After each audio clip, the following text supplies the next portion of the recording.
What's going on, guys? Welcome to another episode of Soul Care Sunday. I am your host, Sharon Trinell, and I am so grateful that you have chosen to join me today whenever you are choosing to watch this. This message today was very poignant for me with where I am in my life currently, and I'm very grateful that the message is able to hit home as well as be able to benefit the collective. So let's get started with a little stretching, yoga, or whatever you feel guided to do.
was just meditating, as you saw. And as I was meditating, let me just mention that this is the first time that I've meditated in a very long time. And I am choosing to get back into the habit of all of my soul care, right? And so, one of those things being meditating. And as I was meditating, I started envisioning, like, seeing a movie, right? And it was my life. And I'm in this weird space right now where I'm no, I'm not the woman I used to be, but she still feels so familiar to me. She's still the person that I know in and out. And these last few years of shedding has brought me to this new place where I don't really know who I am in a real literal sense. I know my values, I know who I am as in my character, but as it relates to my beliefs in some cases, I'm still trying to find language to verbalize what my beliefs are now.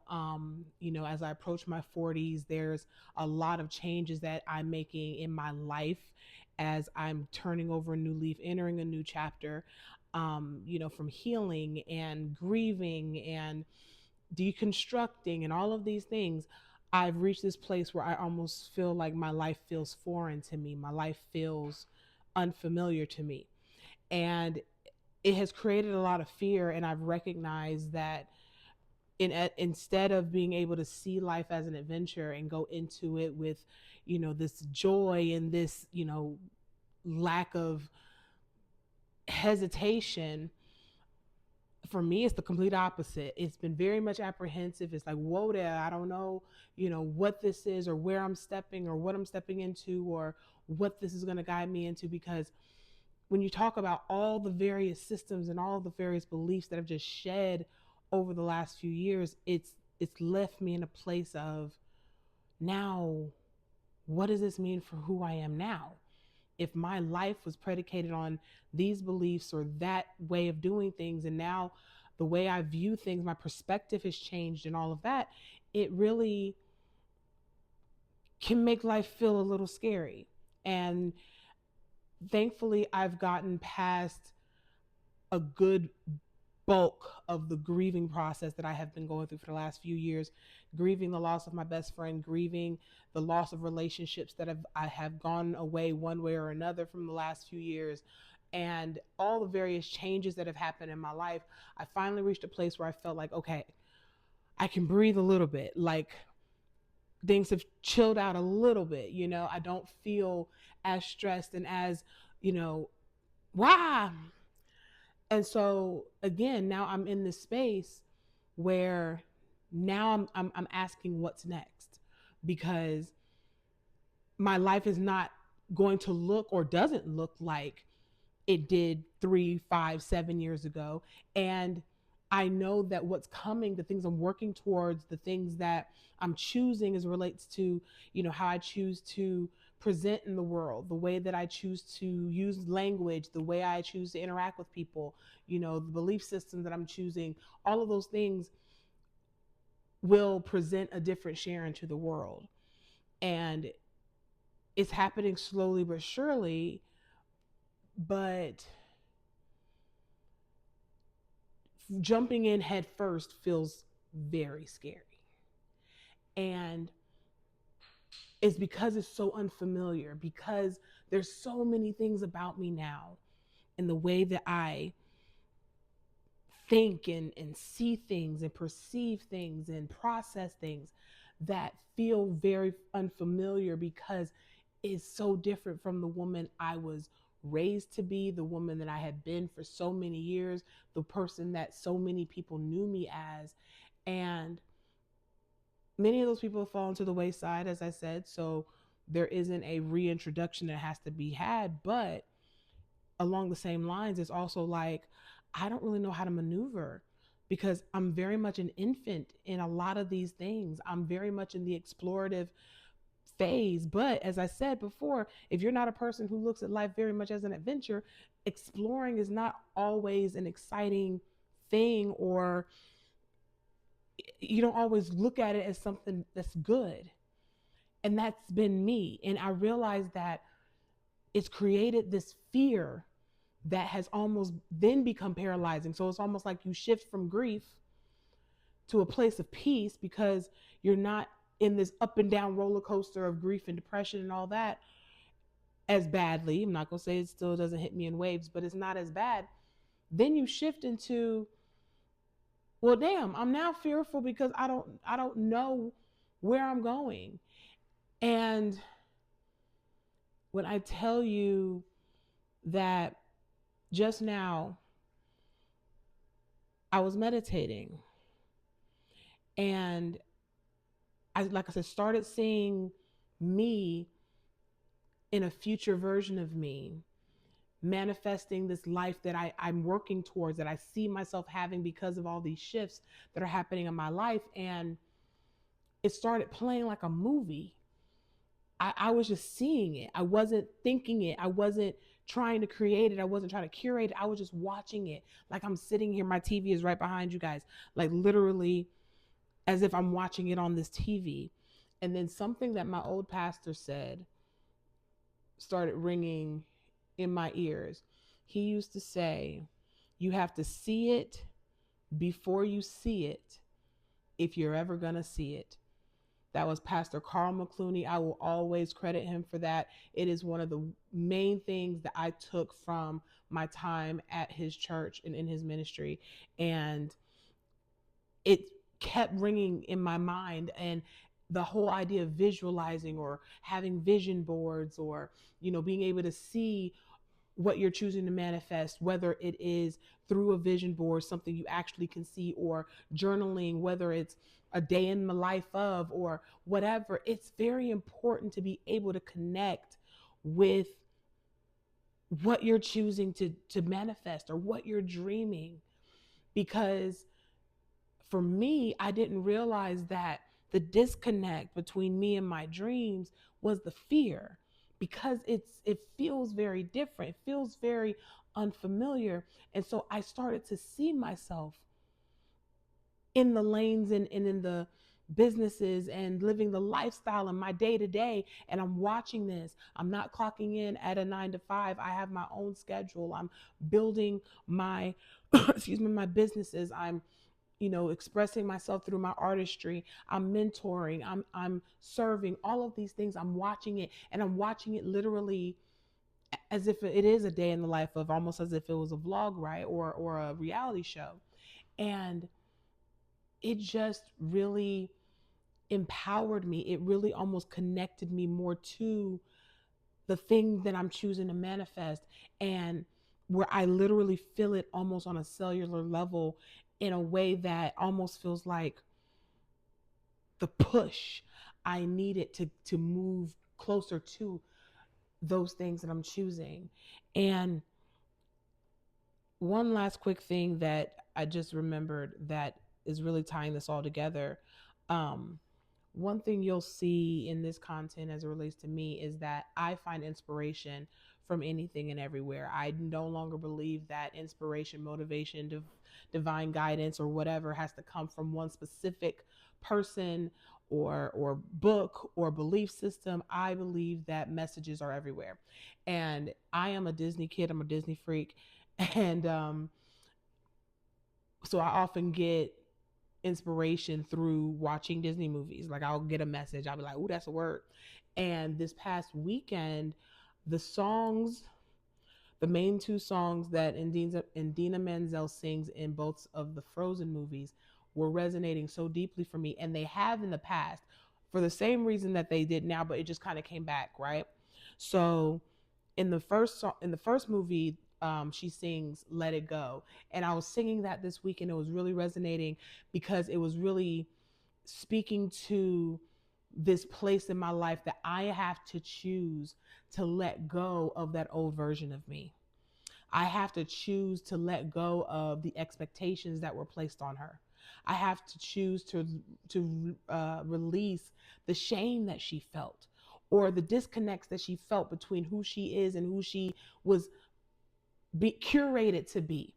I have to choose to let go and be willing to let go. And I have been willing to let go of people and things that no longer serve me, but really hold tight to that because it's going to be required in this shedding. So the shedding that have been happening has been feeling like, relationships that have been falling off, and job changes and location changes, like all of this external stuff, and a lot of stuff that have been, again, shifting within me. But I didn't realize that there was still like a almost cracking of the shell that I have to do, in the sense of releasing her and no longer holding on to her because of being familiar with how she thinks and how she believes, and you know all of those things.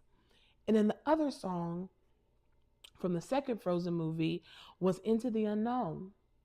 And it's this voice that is resonating within, um what's her name, Elsa, and pulling her towards where she ends up, where she ends up being in the end, and serving her purpose. But it's that calling, it's that I hear you, but it's that struggle at first of, I don't want to let go of what's familiar. This is my family, this is my home, this is what I've always known. But I know that there's something else, another bigger, greater calling, purpose, version, whatever, that's calling me as well. But the hesitancy that she expresses in that song really has resonated as well. And the eventual, resolution where she chooses to go into the unknown, and see what is calling her. And what that is was greatness. It was the best version of her highest self. All of those things, however you choose to frame it, is what's calling her, what was calling her. And so I'm definitely in that place of that in between. And it really is a choice to let go and choose to walk into the unknown. If you're truly being divinely guided, this is what I have to always tell myself, then you don't have to question the next step, because you trust the guidance. You trust what you heard. You trust the unction, the nudge that you got. If you trust that it's divine and you trust that it best serves you, that's faith. And the meditation tonight, and seeing myself in this version of myself that has felt so foreign, that has felt so scary, because she feels different, she looks different, she believes different than the more conservative, the recovering church girl that I am or have been. But realizing that the only reason why there's still a connection to those feelings is because I have not completely severed. I have not completely severed. And that's a choice I have to make, because divine has shaken off and moved and removed people and moved me around and done all that. And yet I'm still holding on to aspects of that old version of me. Nobody is expecting this. This is me now. Applying old beliefs and old expectations, old habits, old systems to a current version of me that no longer aligns, yet afraid to step into or create new beliefs, new perspectives, lean into those things as they've been shifting, fully committing to sharing, this is who you are now. This is who you've always been. If we want to be real, you're breaking off and out of the shells of the systems and the matrix, the whatever that has been keeping you in this box, in this shell that never really fit right and never really felt like you, but you were good at it. And because you were good at it and you've done it for so long, it's become so familiar, you know it like the back of your hand. It's now like, what you want me to do now? But I know it has to be done. So it's really like I'm choosing and I'm asking for the divine to show me the areas, or to shed the areas that I still have connected to that old version of me that is not serving me anymore, because it's hindering me from being able to move into the unknown. And unknown in the way that I don't consciously fully know and understand this whole whatever of where I'm going or who I'm going to be, especially going into my 40s, choosing to live life very differently than I have the last 20 years of adulthood. You have to choose to release some things. There's only so much that the divine can do. You have to do your part and let go of stuff that no longer serves you. And I didn't realize that I was still holding on to those things. And now that I recognize them, I'm choosing to release them so that I can fully and courageously move into the best version of me, because I know that better years lie ahead for me, as they do for all of us. But there's work we have to do. And the more I choose not to do my work, I only delay what I'm saying that I'm choosing or choosing to manifest. Because at some point, I have to take onus of the part I'm playing, and not letting go of stuff is also just as bad as doing the things that you're not supposed to do that are not serving you either. Inaction, incorrect action, either way causes a delay. I can control that. I am in control of that. And so I'm choosing to exercise that control. And I'm also choosing, in a full circle moment, to incorporate more vision, dream meditation, allowing to see and envision my life and see it like a movie. Because sometimes I think when I'm thinking about visualizing or dreaming or whatever, I put too much head work into it. It becomes me trying to plan it as opposed to feeling it, seeing it, just watching it, not trying to put two and two together and figure out how we're going to get there. Just merely see it. Because you have to see it before you actually see it, if you're ever going to see it. And I think that for me, I wasn't allowing myself to just see it. I was trying to curate it with thoughts and a lot of brain work, when that exercise is just for you to be able to just see, as if you were standing on some high top and just looking over the horizon, looking over the view, just taking it all in, not figuring out how I'm going to get from this rooftop to that one. Just take it in, see it, feel it. It allows you to be able to connect your energy to it and be able to actually give you the boost and the charge that you need to be able to start doing the things that are required to manifest it. Because I can see it, I can taste it, I can sense it. It's right there. I can see it. I'm not thinking it, I'm not trying to create it, I'm seeing it. So take a moment, if you haven't. Meditate in whatever way best serves you, but just envision what's next. What are you choosing? What does it look like? What does it feel like? To make it more granular, envision a day in the life of that version of you. What do you do when you first wake up in the morning? What does your day look like? What do your evenings look like? What do your weekends look like? How often do you travel? What are you doing to enjoy yourself? What are you doing that brings an income that also is serving you? Whatever it is, see it. Not build it, not fix it, not try to research it. Before we get to any of that, just see it first. Really see it in a way that feels tangible, and bring it closer to you. But anyway, that is our divine download for today. I hope that something was said that resonates with you. And yeah, this has been a great first kickstart for myself back into doing my soul care. So I'm excited for you all to join me in this content. So I'll see you all next time.